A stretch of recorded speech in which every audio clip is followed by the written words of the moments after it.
Hey everyone, welcome to DevRunner. My name is Paul. I'm an endurance runner and an RRCA certified running coach, and this is my dedicated video as part of my first Ultra series, where I'm going to be presenting my various test runs for testing out which shoes I'm actually planning to wear for my upcoming 50-mile road race at the Bethel Hill Moonlight Boogie in Ellerbe, North Carolina on June 10th of 2023. I had 5 shoes in mind as realistic candidates, and I'll take you through those test runs and share my thoughts with you so that hopefully it can help you to focus the kind of things that you're going to be looking for maybe your first ultra distance road race. So let's just get on with it. Here we go.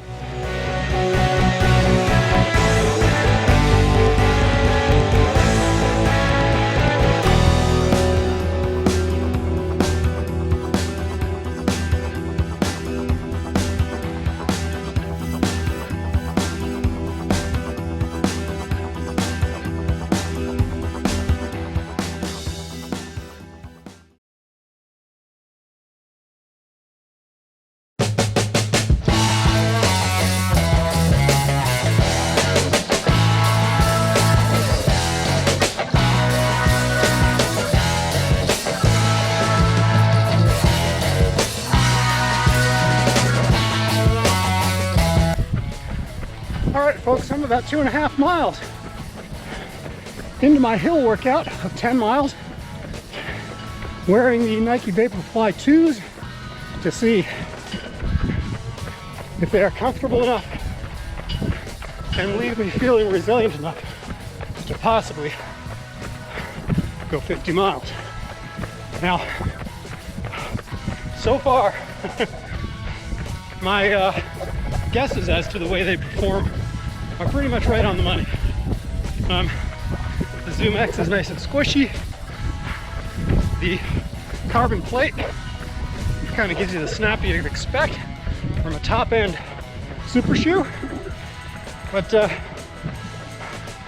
mesh on the upper is super squeezy, and even after 2 3/4 miles of running, my feet are starting to swell, and even though I'm wearing my nice thin SLS3 race socks, I'm starting to feel the squeeze. I'm about 6 miles into this run now, testing the Vaporfly 2s as a possible shoe for my 50 miler at the Bethel Hill Moonlight Boogie. And the good news here is that the pain, the squeeze, seems to have subsided. I don't know if the mesh has stretched out a little bit, or if I've just sort of settled into this shoe better. The other good news is how incredibly breathable these shoes are. You know, the upper is made of such a light, breathable mesh, and when you're wearing light race socks, it just keeps your feet nice and cool. Unfortunately, my right foot is rubbing against the back of the heel cup, and that pretty much makes this a deal breaker. First time I raced in these shoes for the half marathon in Mayberry last November, they cut me so deep in my right heel that it took days and days for that to heal up. The next time I wore them for some fast training and for some 10K work on the track, doing a time trial, I took a lot more care to cinch them down nice and tight and used the runner's knot. And they were good for a couple of shorter runs and a couple of shorter races, but now here we are. I didn't want to cinch them down super tight since I'm just going to have them on for 10 miles with the idea of maybe going 50.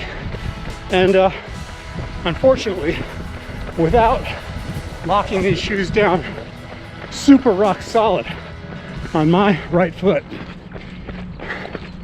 this is going to be nothing but massive bleeding and massive pain. So I'm just trying to get through this run at this point, get home and baby my heel before I end up with a bad injury again. Oh well.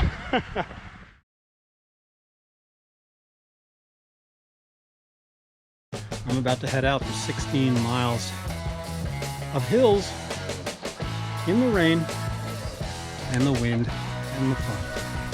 I will be testing out my Saucony Endorphin Speed V2s for this 16 miles. A lighter, more nimbler shoe with a really bouncy midsole. So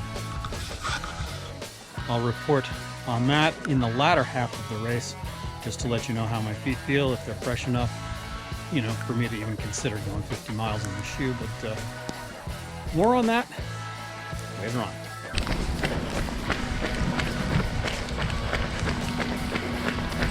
All right, folks, 11 miles into this thing, and so far I'm actually really enjoying running in the Saucony Endorphin Speed V2s.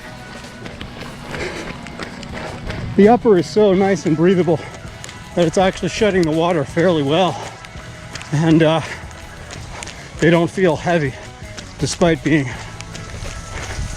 out here in the rain for 11 miles.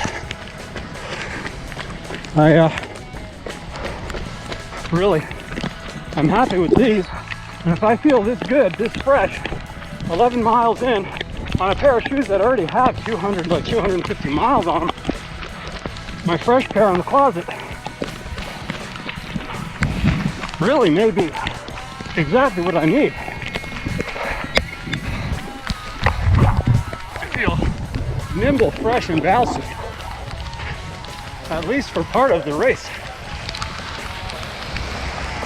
I really didn't think that this would be a shoe I would consider for a road ultra, but wow, happily surprised.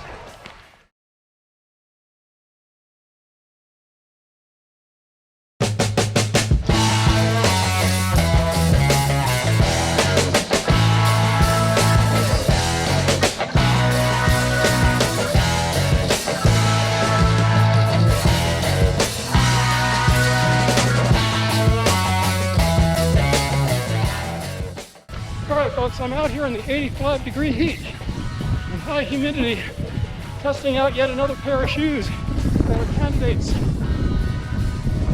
for my June 10th 50-mile race on the roads of Ellerbe, North Carolina at the Bethel Hill Moonlight Boogie. Today's contestants are my trusty Clifton 7s, and you know, I've known Cliftons and been running in them for many years, so I know what to expect out of them. You get a nice soft squish, but you know, that EVA is not exactly lively. So you don't get much spring back. So I've got a feeling these are going to end up as a pair of shoes that I take along in case whatever turns out to be the primary shoe just starts bothering me for whatever reason, and I just need an easy ride, and all hopes of running even semi-quickly are out the window. I'm afraid to say these are going to be relegated to a backup shoe for when all hope has been lost. All right, folks, on to the next.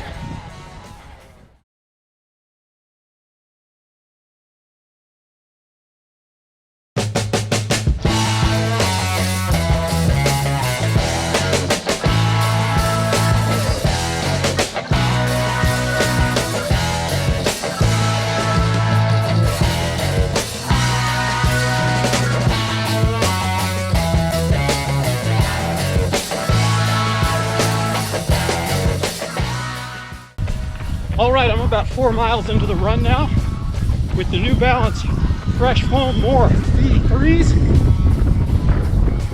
Not only am I running hills, but it's nice and windy today. Fortunately, it's a warm wind, but I guess that just helps to get me used to the kind of heat that I'm probably going to be up against for the 50 miler.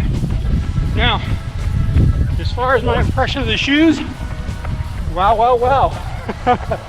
Boy, am I glad I bought them. It's a nice, wide, stable base so that when I'm plunging downhill, no matter how steep, and trust me, there are some steep hills around here, I'm feeling stable as I land on my midfoot and heel. No wobble at all. The front of the shoe is nice and wide, so I feel like I've got plenty of, you know, stability to drive forward and up with. And the rubber is nice and thick on the bottom and ample enough to really grip onto that tarmac, make you feel confident. Now, of course, it is sort of like an easy day, super long mileage shoe, so it's not the lightest, but it sure is plenty cush. Plenty of padding around the collar. The tongue itself is very thick. You don't feel the laces biting at all. And the upper itself is a very wide, accommodating forefoot. Absolutely no problems. I think even if you're a wide foot runner, you'll have plenty of room in this shoe, even without going to a wide, you know, last. So, great stuff. As far as the midsole goes, folks, that's where it shines. This thing is super soft. It's like landing on clouds, but you don't just sink in and stay there and feel like you're just being sapped of all your energy. It actually bounces back. You know, this thing, it's a better foam than what Asics gives you in the Nova Blast.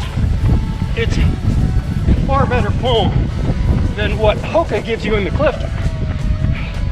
You know, this thing really does just out Hoka. Loving this thing. Loving this thing.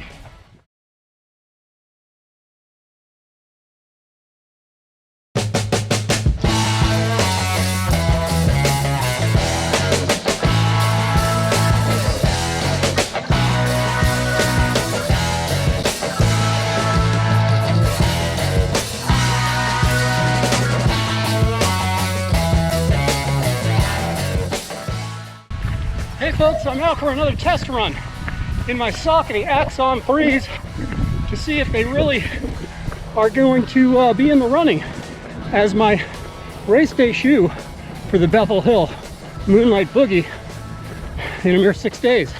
Yes, I still don't have a firm decision on the shoe, at least the starting shoe, but I can tell you that the Saucony Xon 3 is definitely on the short list.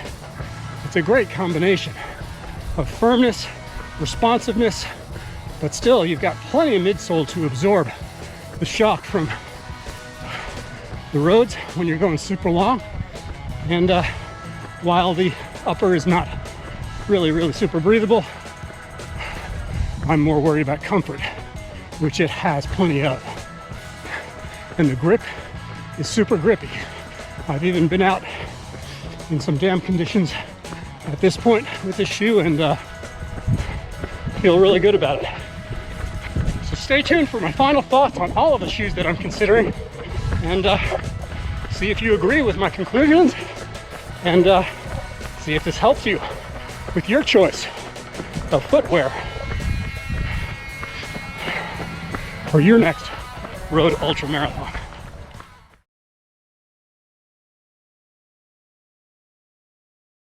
All right, thanks for joining me for my final thoughts on the shoes you just saw me run in and share my initial thoughts for. It looks very much, folks, like the New Balance Fresh Foam More V3 gets the job for being on my feet at the start line of the race. And hopefully, since the weather forecast looks like it's going to be dry, though very hot and muggy, the shoes can last me the entire 50 miles. If not, then the Saucony Xon 3 will become the backup shoe. And if things are just feeling horrible for whatever reason, I will be bringing along, yes, my security blanket of a shoe, the handy dandy and always reliable Clifton 7s just to baby my feet if things just go completely haywire. So there it is. You know, the thinking being that I want a cush shoe. I want something at the start line that is going to really protect my joints, protect my muscles, protect my feet, because this is not my A race for the season, for the year. This is just a fun little diversion just to see if I can go 50 miles before I, get back into my usual road running routines for the more traditional types of distances like marathon, half marathon, 10K, and 5K later this summer and into the fall. So this is about having fun. This is about staying protected. So all three of these shoes can do that in varying degrees, though the Axon 3 is a more responsive version of a high stack sort of daily training shoe. It's a really, really great option for getting a little bit more energy out of a big midsole. So, if I feel like I've got plenty of energy and I'm feeling really good midway through the race, I may just take off the New Balance Moors and go to a more aggressive shoe like the Axon, just for the sake of saving some effort, being more efficient out there, and getting the miles done quicker. I have no idea what I'm in for. It's all a giant experiment, so I encourage you to tune in for the big race day video. All right, folks. Again, if you are looking for help from a running coach to reach your goals, please head to my website, DevRunnerCoaching.com, and sign yourself up for a free 20-minute video consultation with me. If you're looking for a customized training plan, I also build those for people as well. And as always, folks, get healthy, stay strong, and keep pushing. Peace out.